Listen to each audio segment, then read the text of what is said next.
ago, oh my God, that's so weird, he's sleeping. Cozy! Almost a year ago, I ran my first ever trail race. It was one of the North Face Endurance Challenge Series races. I don't know, some of you may have gone to like one, two, a couple. And I was hooked. It never really occurred to me that I could run anywhere other than the roads, which I never super really loved all that much. And so running outside, running in nature, exploring a new place was super awesome for me. I was totally hooked. I signed up for like 6 over the next year.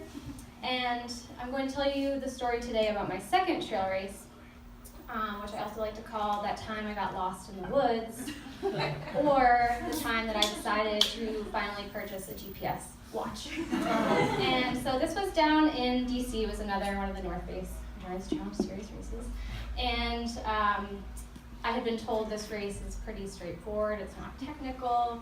It's usually a nice day. It's super flat. It'll be great.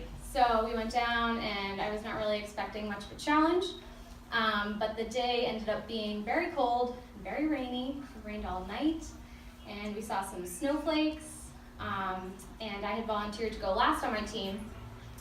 And by the time my turn came around, which actually was not that long because Emma and Jenna are very fast, and I was just freezing. I was ready to get it done. It was not like, oh, this is going to be fun. I was like, okay, let's get it done. Let's go to the bar. Everything will be fine. So I was just hauling out there, and pretty much the second you start out on this particular day, I'm sure what was normally a field was more like a bog, and your feet just sunk into water and just rushed in your shoe immediately, and cold feet instantly. And then turning the corner, all of a sudden it is just mud central. And I had been given the great advice by Emma to tie my shoes super tight, which I did, and so I didn't lose them, but I saw many people that did. And so what wasn't really a technical course soon became semi-technical, and I was just focused. My eyes were down, not really looking around at what was going on around me. And I came up on an intersection, which turned out to be the only intersection in the race. And the way the volunteers were standing suggested to me that I run straight forward, and I just didn't really look around. Just went forward. I saw someone ahead of me, and I followed them. And you know that feeling when you leave your apartment and you think, I forgot to do something really important, and I don't know what it is, so I'm not going to turn around.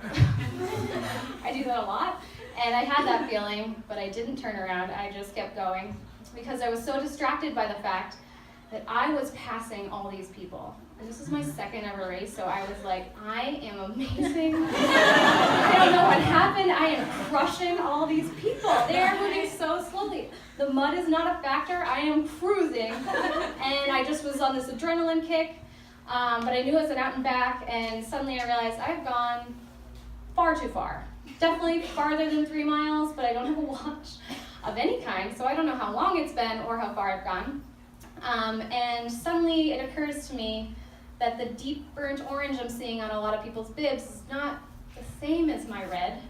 And I stop and confirm with a ribbon, no red, I'm going the wrong way. And I asked a couple of people, are you relay runners? And they're like, we are the ultra runners. Which is the only reason I passed anybody. And so, a little defeated and feeling bad about my sense of direction and my speed, I turn around and head back, feeling kind of bad because my teammates had crushed it. Then I just started laughing because when I was a kid, I used to do this kind of weird thing where I would get on my bike, and our hometown is very woodsy, and I would just go like off-road biking. And I don't mean on trails, but just like tear into the woods on my bike and come home bleeding. And my parents always thought it was really strange, but they were like, you know, I guess you're just one of those people that likes to kind of wander in the woods. And I couldn't help but think that is what happened today. And so when I got back, my teammates were very good-natured about everything. And my family thought it was hilarious that I was still doing the same thing I used to do when I was a kid. Except my mom did not think this was funny. She kept saying, you know, every time I told her I was signing up for a trail race after this point in time, she would say, are these the races where you get lost all the time and you fall down and hurt yourself? And I told her, I've only gotten lost one time, and it hasn't happened since, so fingers crossed, that was my one time.